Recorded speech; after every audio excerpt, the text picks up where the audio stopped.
հարց խնդրում եմ, Լիլիթ Կասյան, խնդրեմ ձեր հարցը։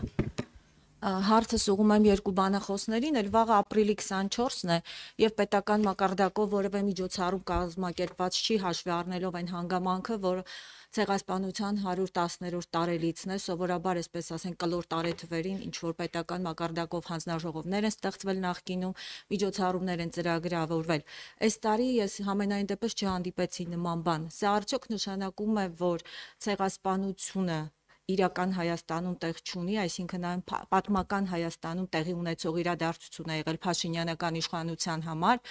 եւ Հայաստան խմբակցությունը օրինագիծ է դրել շրջանառության մեջ ցեղասպանության ուրացումը քրեականացնող, ինչպես եք պատրաստվում քվեարկել։ Շնորհակալություն։ Շնորհակալություն, ես կարծում եմ դուք շատ տպավորված եք նախկին բանախոսից, որը ներկայացնում է երիտթուրքերի հետ նախկինում կոալիցիա կազմակերպած կազմած դաշնակցությունը, կուսակցությունը, ու ես կարծում եմ նախկին երիտթուրքերի նախկին կոալիցիոն գործընկերներից այդքան տենց տպավորվել պետք չի առհասարակ,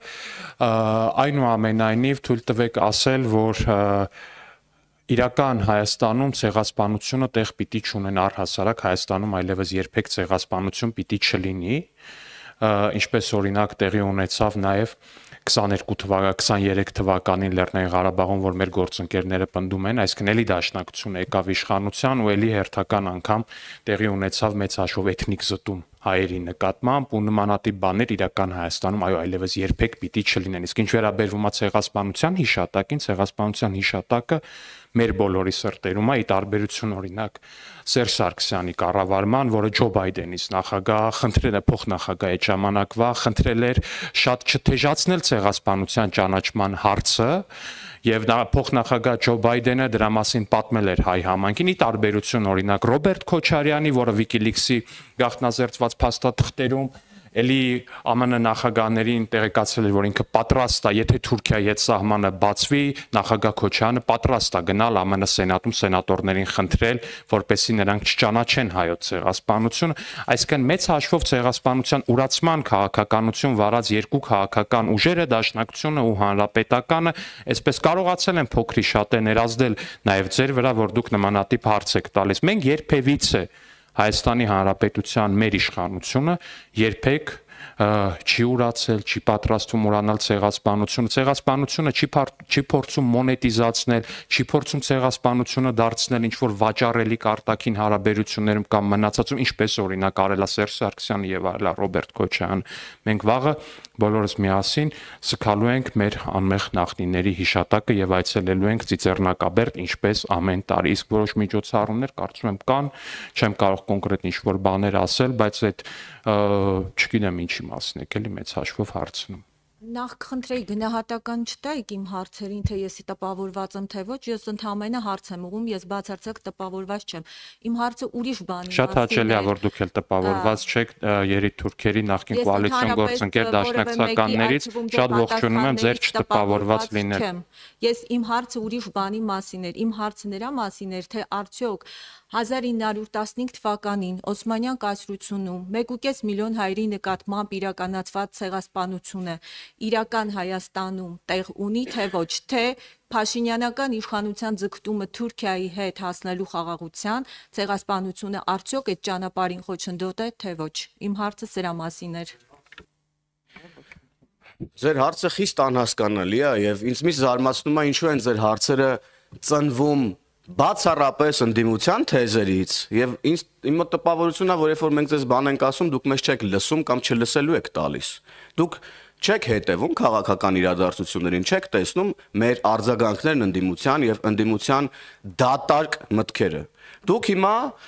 ինչ հարց եք տալիս։ Չկա որևէ հայ մարդ, ով կարող է մերժել ցեղասպանությունը։ Չկա որևէ հայ մարդ։ Ես տեսա, որ Դաշնակն ասաց Յան ազգանունով մարդ չպիտի լինի, որ մերժի ուրեմն ցեղասպանությունը հայ ժողովրդի հետ տեղի ունեցած։ Որևէ վերջածանցով վերջացող ազգանունով մարդ չի կարող մերժել այն պատմական իրողությունը, որը տեղի է ունեցել։ Եվ արձագանքելով նաև ընդդիմության այս կեղծ եւ կեղտոտ, շատ կեղտոտ նաև պնդումներին պետք է երկրորդեմ գործընկերոջս բոլոր ասած փաստերը դրան հավելեմ։ Ձեր կողմից հիշատակված մարդիկ, որոնք փորձում են մեղադրանքներ ուղղել, ուրեմն ժողովրդի կողմից ընտրված իշխանությանը հարգելիս, ոչ թե փաշինյանական իշխանությանը, այլ ժողովրդի կողմից ընտրված իշխանությանը։ Դուք լրագրող եք եւ խնդրում եմ ձեզ առանձնահատուկ մեկնաբանություններ մի դրեք ձեր հարցերի մեջ։ Ինչպես կարա լրագրողը նստի եւ ասի փաշինյանական իշխանություն։ Դուք լրագրող եք թե ընդդիմադիր գործիչ։ Ես դա եմ ուզում հասկանալ։ Ասեք Հայաստանի Հանրապետության իշխանությունը, Հայաստանի Հանրապետության վարչապետ, Հայաստանի Հանրապետության ազգային ժողովի падգամավոր, որոնք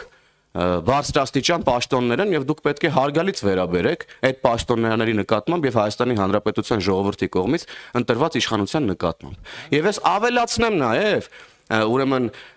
ձեր կողմից անընդհատ հղում արվող այդ ուժերին, թե ովքեր են իրենք։ Նրանք այն ուժերն են, նախ Օսման դաշնակներն են, ինչպես գործընկերը շատ ճիշտ հիշատակեց, 1915 թվականի ցեղասպանությունից հետո դաշնակները ուրեմն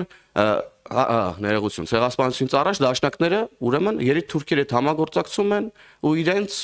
անունը այդ ժամանակաշրջանում արդեն հայտնի էր որպես Օսման դաշնակներ։ Հիմա դուք այդ մարդկանց ուրեմն մեղադրանքներն եք փորձում մեզ ուղղել են մարդկանց, ովքեր որ Թուրքիայի նախագահի այցելության ժամանակ Ծիծեռնակաբերդի լույսերն էին անջատել։ Արարատի նկարն էին հանել ուրեմն ազգային Հայաստանի ազգային հավաքականի մարզաշապիկի վրայից։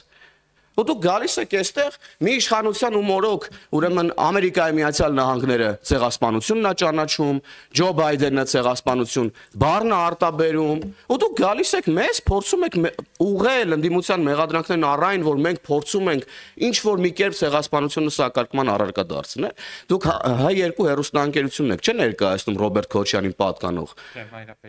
Դե էլի Ռոբերտ Քոչյանի Մայրապետյանին, լավ, սենց ասեմ։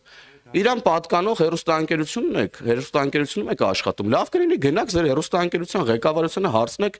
ինչու էին ուրեմն Թուրքիայի հետ հարաբերությունների կարգավորման ֆոնին փորձում նաև սեղանին դնել ցեղասպանության հարցը, որը անհերքելի փաստ է։ Մենք չենք ենթադրում ինչպես ընդդիմությունը, չենք փորձում հորինել ինչպես ընդդիմությունը։ Մենք փաստեր ենք արձանագրում։ Եվ ես կոչ եմ անում լրատվամիջոցներին առհասարակ ուրեմն մոտիկ չգալ ցեղասպանության թեմային եւ դա փորձել օգտագործել որպես քաղաքական դիվիդենտներ հավաքելու գործիք։ Նույնը նաեւ կոչ եմ անում ընդդիմությանը։ Մեր արձագանքը շատ խիստ է լինելու այս թեմային, որովհետև ցեղասպանության թեման այնիշ տեղի է ունեցել են ողբերգությունը, որը տեղի է ունեցել հայ ժողովրդի հետ, քննարկման ենթակա չի այլևս, սակարկման ենթակա չի որևէ կերպ։ Շնորհակալ եմ։ Բայց վերադառնալով ձեր հարցին, ինչքանով տեղ ունի ցեղասպանությունը իրական Հայաստանում, առհասարակ ցեղասպանություններ իրական Հայաստանում այլևս չեն լինելու, բայց ինչ տեղ ունի 15 թվականին տեղի ունեցած ցեղասպանությունը Հայաստանում, դե այնքանով տեղ ունի, որ ցեղասպանությունը կազմակերպած քաղաքական ուժին երիտ թուրքերին ինչ որ առումով նաև իշխանության բերած դաշնակցությունը քիչ առաջ ձեզ այստեղ ճեպազրույց էր տալիս։ Շողիկ Գալստյան, խնդրեմ։ Հարցից կարող եք ցանկացածել պատասխանել, ես ուզում եմ սահմանի իրավիճակից հարցնել տևական ժամանակ է կրակոցներ են հնչում սահմանին երբեմն նախարարությունը հայտարարում է որ թիրախավորվում են նաև քաղաքացիական կառույցներ, նաև եղել են կրակոցներ, որոնք որակվել են ոչ վտանգավոր։ Ես ուզում եմ ձեզ հարցնել, դուք ինչ եք կարծում, արդյոք Բաքուն պահելով այս կրակոցների այս ստաբիլությունը, այսինքն չեն դադարում դրանք, օդ կլինեն թե թիրախավորված, դուք ավելի լավ կիմանաք, արդյոք Բաքուն ցանկանում է բանակցություններում որևէ զիջում պարտադրել հայկական կողմին։ Տեսնում եք նման միտում Բաքվի այս գործողություններում, եթե ոչ, ինչ է կարծում, ինչի համար են այս կրակոցները, ինչու չեն դադարում։ Շնորհակալություն։ Բնականաբար Բաքուն պարբերաբար փորձում է տանել իրավիճակը դեպի նոր էսկալացիա, մենք էլ բնականաբար ամեն անգամ փորձում ենք այդ նոր էսկալացիան թույլ չտալ։ Ու պիտի ասեմ, որ մենք հասկանում ենք, որ իրավիճակի լարումը կամ հնարավոր էսկալացիան կախված է ինչպես Բաքվի ցանկություններից, այնպես էլ նաև մեր այդ իրավիճակը կառավարելու ունակություններից, ու մենք այս սկզբունքով ենք առաջնորդվում, մենք միշտ պատրաստ ենք ու ամեն ինչ անում ենք այդ պատասխանատվությունը կրելու ու այնպես անելու, որպեսզի մեր հանրապետության վրա նոր պատերազմ հանկարծ չլինի։ Ու Ձեր նշածը թե պաշտպանության նախարարությունը պարբերաբար հայտարարում է, որ օդ են կրակում, երբեմն հայտարարում է, որ թիրախային են կրակում, պաշտպանության նախարարությունը հայտարարում է ճիշտ է, երբ օդ են կրակում, հայտարարում է, որ օդ են կրակում, երբ կրակում են թիրախային, պաշտպանության նախարարությունը փաստարկված տեղադրում է թիրախային կրակները, որովհետև պաշտպանության նախարարությունը շատ լուրջ է վերաբերվում իր խոսքի արժանահավատությանը, ինչը ես շատ ողջունում եմ ու շատ կարևորում եմ, որ պաշտպանության նախարարությունը իր ասած իր արած ցանկացած հայտարարության ապացույցը միշտ ունենում է, ինչը շատ կարևոր է, չափազանց կարևոր է, թե միջազգային տեսանկյունից, թե միջազգային կազմակերպությունների դիտանկյունից, որ հասկանան, որ երբ որ այս նախարարությունը մի բան հայտարարում է, ուրեմն դրա ապացույցը կա ու նրա խոսքը առավել քան արժանահավատ է։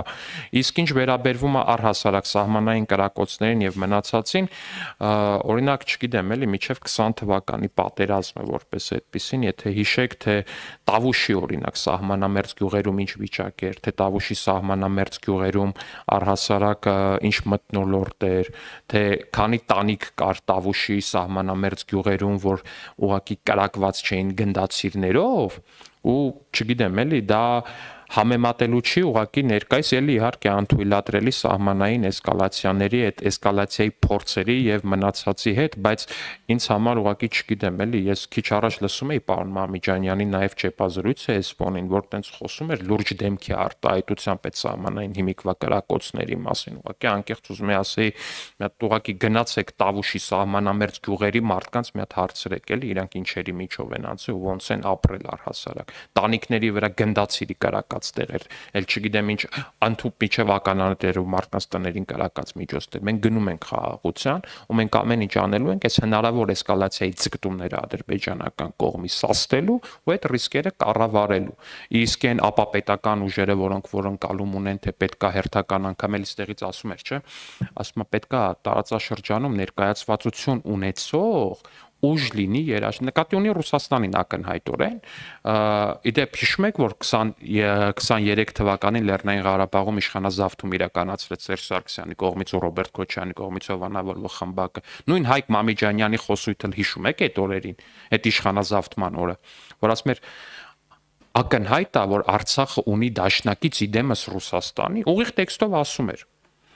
Արցախը ունի դաշնակից իդեմս Ռուսաստանի ու Արցախի մեր քույրերն ու եղբայրները թող սպասեն, ժամերի ընթացքում լավ նորություն է լինելու։ Ժամերի ընթացքում չէ, օրերի ընթացքում եղավ, բայց եղածը լավ նորություն չէր բնավ։ Այդ այն մասին, թե ինչ է նշանակում Հայկ Մամիջանյան, Հանրապետական կուսակցություն եւ արժանահավատություն բառերը նույն կոնտեքստում ու նույն խոսքում։ Պարոն Ալեքսանյան, մի կարճ ճշտող բան, էսկալացիայի ձգտումը ասցիք Ադրբեջանը ձգտում է էսկալացիայի ինչ նպատակով, այսինքն ինչի է ուզում հասնել այս փուլում։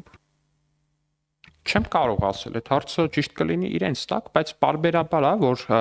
իդեպ էտել են, չէ, ասում են այդ խաղաղության բանակցված փաստաթուղթը, որը որ համաձայնեցված է հիմա Հայաստանի համար, բանա ահավոր Հայաստանի համար նվաստացուցիչ, ստրկացուցիչ պայմանագիր է, բա հարց, բա Ադրբեջանը ինչի՞ չի ստորագրում։ Իրանք ասում են երկու բան. մեկ, Ադրբեջանը ուզում է, որ Հայաստանի համար լինի նենց, որ մաքսիմալ հնարավոր ամենավատը լինի Հայաստանի համար։ Երկրորդ, այդ թուղթը հնարավոր ամենավատ բանն է Հայաստանի Հանրապետության համար։ Հիմա տրամաբանական շղթայի երրորդ հարցն է ծագում։ Բա այդ դեպքում Ադրբեջանը ինչու՞ չի միջև հիմա հայտնել, որ պատրաստ է ստորագրել այդ թուղթը հենց այս բային։ Մենք հայտարարել ենք, որ մենք պատրաստ ենք այդ թուղթը ստորագրել։ Հենց այդտեղ է, որ տրամաբանական շղթան կտրվում է ինչպես եւ իրանց բոլոր մեղադրանքներում։ Գալիս է ինչ որ մի բան, որ տրամաբանական շղթան ուղղակի կտրվում է։ Հաջորդ հարցը Շորիկ ջան, ժամանակը Civic-ը խնդրեմ ձեր հարցը։ Նախորդ երկու բանախոսները ձեզ մեղադրեցին ամենատարբեր բաների մեջ, սկսենք Հայկ Մամիջանյանից, պարոն Ալեքսանյան, ես ներողություն եմ խնդրում, ինքը ձեզ ասաց, որ դուք սուտ եք խոսել 3 ազգային ժողովի ամբիոնից, Բայդենի եւ Սարգսյանի հետ կապված այդ հայտարարության մասին, եւ նաեւ Քրիստինե Վարդանյանը որևէ կերպ չընդունեց, որ երեկվա լարվածության պատճառը Իշխան Սաղաթելյանի պահվածքներ։ Խնդրեմ մեկնաբանեք։ Շատ շնորհակալ եմ հարցի համար, պարոն Մամիջանյանը իրականում փոքր-ինչ սեթևեթել է, ասելով թե ես եմ սուտ խոսել, որտեվ ես չեմ խոսել ազգային ժողովի ամբիոնից։ Ես ազգային ժողովի ամբիոնից ցուցադրել եմ տեսանյութ, որտեղ խոսում է Ջո Բայդենը, հետո թարգմանել եմ Ջո Բայդենի խոսքը։ Այսինքն Հայկ Մամիջանյան ուզեցել է ասի, որ Ջո Բայդենը ստում է, իսկ Սերժ Սարգսյանը որպես ճշմարտության մի յուրահատուկ մարտիկ, մի սամուրայ ճշմարտության, ասում է ճշմարտությունը։ Օրինակ այն Սերժ Սարգսյանը, որը երրորդ անգամ, եթե հիշում եք, պիտի չառաջադրվեր հանրապետության նախագահի կամ վարչապետի պաշտոն։ Այդ Սերժ Սարգսյանը ճիշտ է ասում, իսկ ԱՄՆ փոխնախագահ Ջո Բայդենը ստել է։ Ռոբերտ Քոչյանի թիմն էլ պնդում է, թե Ամերիկայի բարձրաստիճան դիվանագիտներն են ստել WikiLeaks-ի թղթերում, թե իբր որ երբ որ ասել են, որ Ռոբերտ Քոչյանը ասել է ԱՄՆ նախագահին, որ եթե Թուրքիայի հետ սահմանը բացվի, ինքը պատրաստ է գնալ ԱՄՆ սենատում խնդրել, որ չընդունեն ցեղասպանությունը դատապարտող բանաձևը։ Մի խոսքով ամբողջ աշխարհը ստում են Սերժն ու Քոչյանը, ճշմարտության վերջին մոհիկաններն են։ Հավատացեք Սերժին ու Քոչյանին։ Նրանց ասածը այդպես կարելի է վերաձևակերպել, պարոն Հովհաննիսյան։ Անդրադառնալով երեկվա միջադեպին, նախ ես պետքա ցավով արձանագրեմ, որ երեկվա միջադեպից հետո գրեթե բոլոր լրատվականները, ինչու եմ ասում գրեթե բոլոր, որովհետև շատ քիչ լրատվականներ գտա, որոնք ճիշտն էին գրել, եւ գրել էին իբր այդ միջադեպը ազգային ժողովում տեղի է ունեցել ցեղասպանության թեմայի քննարկման կոնտեքստում եւ քաղաքացիական պայմանագիր ուրեմն խմբակցության падգամավորներն էլ արձագանքել են այդ քննարկմանը այդ ձևով։ Ես պաշտոնապես ասում եմ, որ այդ նյութերը, հարգելի ազատության ներկայացուցիչներ, 5-րդ ալիքի ներկայացուցիչներ, ընդդիմադիր բոլոր ուրեմն ուժերի ներկայացնող լրատվամիջոցներ, ցավում են, որ ազատությունն էլ է միացել այդ ուրեմն արշավին։ Այդ ամենը սուտ է։ Երեկվա ազգային ժողովում տեղի ունեցած միջադեպը տեղի ունեցել Արագավազ դաշնակ Իշխան Սաղաթելյանի խուլիգանական լկտի պահվածքի հետևանքով, ինչին մենք արձագանքել ենք։ Հետո իհարկե այդ ընթացքում Իշխան Սաղաթելյան էլի տեսանք, որ փախավ ինչ-որ միտեղ չգտանք, որ հենց իրան արձագանքենք, եւ տեղի ունեցավ այն ինչ-որ տեղի ունեցավ։ Ցավում ենք, որ նման իրավիճակներ են ազգային ժողովում տեղի ունենում, բայց ուրեմն ցավոք ազգային ժողովում ներկայացված են Օսման դաշնակների ուրեմն հետնորդները փաստորեն եւ անընդհատ փորձում են սադրել, ինչի արդյունքում այո էմոցիաները երբեմն տեղի են տալիս, էմոցիաների համար մեր քաղաքացիներից սիրելի ներողություն ենք խնդրում, բայց եւս մեկ անգամ կրկնում եմ, որ դրան այդ միջադեպը ուղղորդող լրատվական այս հոսքերը ամբողջությամբ կեղծ ձևով էին ներկայացնում իրողությունները փորձելով ուրեմն օգնել ընդդիմության կեղծ եւ կեղտոտ թեզերին։ Շնորհակալ եմ։ Վերջին հարցը շատ կարճ տիկին Մարիետա։ Շատ կարճ։ Բայց մյուս ընկերներն է հարց ունեն, թող տանել ինչ։ Ժամանակը սպառվում է։ Կապ չունի յուրաքանչյուր խմբակցության 20 րոպե է։ Դուք ազգային ժողովի լայվը անջատեք, թող իրանք իրանց բանով հարցերը տան իրանց կամերան։ Պարոն Այկը,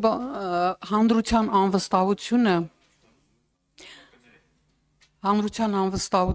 հանրության տարբեր շերտերում անվստահություն կա ի վերջո խաղաղության փաստաթղթի նկատմամբ։ Դա չի կարելի ժխտել։ Ես դրա համար առաջարկում եմ եւ առհասարակ տարբեր շերտերից առաջարկներ կան հրապարակել բանակցված փաստաթուղթը, որովհետեւ այնտեղ կարող են լինել մանրամասներ, որոնք հետագայում մեզ համար անսպասելի կարող են լինել։ Ինչու չհաղթահարել միջազգային խորհրդապահության այդ կարծրատիպը եւ չհրապարակել փաստաթուղթը։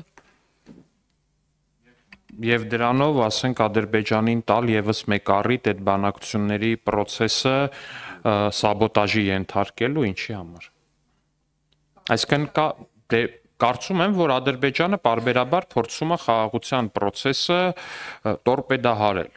Դրա մասին մենք ենք հայտարարում, դա դուք եք տեսնում, դրա մասին ինքներդ եք գրում ձեր թերթերում, ձեր լրատվականներում, ինչի դեպ ճիշտ է։